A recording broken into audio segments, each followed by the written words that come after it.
ஓம் Ganapathi I'm Ganapathi இளியும் Ganapathi சவ்வும் Ganapathi நசிமசி நமக. சக்தி கணபதியின் ஆசிகள் அனைவருக்கும் கிடைக்கட்டும். 45வது மாதமாக ருணஹர லட்சுமி குபேர கணபதியாகும் பங்குனி மாத சுக்கர சங்கடகர சதுர்த்தியாக சிங்கப்பூரில் ஏற்பாடு செய்துள்ளோம்.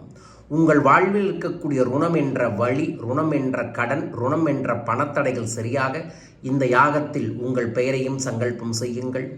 இந்த முறை யாகத்தில் கலந்து கொள்பவர்களுக்கு சக்தி மிக்க ஹம்சா குதிரை லாடத்தை பிரசாதமாக தர இருக்கின்றோம்.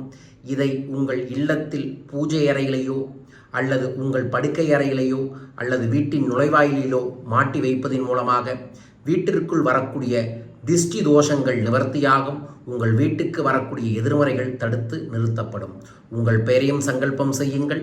சக்தி கணபதியின் ஆசிகளை பெறுங்கள். ஓம் கம் கணபதே நம.